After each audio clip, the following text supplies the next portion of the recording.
Hi, ഞാനിപ്പോൾ നിൽക്കുന്നത് കോഴിക്കോട് കാപ്പാട് ബീച്ചിലാണ് കേട്ടോ. ഈ കാപ്പാട് ബീച്ചിൽ ഒരുപാട് മലയാള സിനിമകൾ ഷൂട്ട് ചെയ്തിട്ടുണ്ടെന്ന് നമുക്കറിയാം.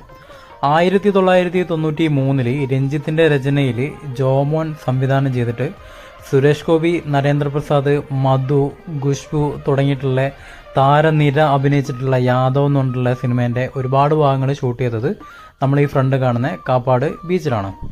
ഈ ഒരു ഫിലിമിൽ വിഷ്ണു എന്ന് പറഞ്ഞിട്ടുള്ള ക്യാരക്ടറാണ് സുരേഷ് ഗോപി ആക്ട് ചെയ്തത്. അവർ താമസിക്കുന്ന ഒരു ചെറിയ വീടുണ്ട്, കുടിലുമായിട്ടുള്ള വീടൊക്കെ കെട്ടിയെന്ന് പറഞ്ഞാൽ നമ്മൾ ഈ ഫ്രണ്ട് കാണുന്ന ഈ ഒരു പാറേൻ്റെ മുകളിലാണ്. നമുക്ക് ആ സിനിമ കാണുമ്പം തന്നെ അവരെ വീടിൻ്റെ പുറകിലായിട്ട് നമുക്ക് ഇപ്പോഴും ഈ കാണുന്ന മരം ആ സിനിമയിൽ നമുക്ക് കാണാൻ പറ്റും. ഇവിടെ വെച്ചിട്ട് മധുസാറും ഈ ഖുഷ്ബുവും തമ്മിലുള്ള ഒരുപാട് രംഗങ്ങൾ, സുരേഷ് ഗോപി, നരേന്ദ്രപ്രസാദ് തമ്മിലുള്ള ഒരുപാട് രംഗങ്ങളൊക്കെ ചിത്രീകരിച്ചിട്ടുണ്ട്. മാത്രമല്ല ഒരുപാട് ഫൈറ്റ് രംഗങ്ങളും ചിത്രീകരിച്ചത് ഈ കാപ്പാട് ബീച്ചിൽ വെച്ചിട്ടാണ്. അപ്പം യാദവ് എന്ന് പറഞ്ഞിട്ടുള്ള ഈ ഒരു സിനിമ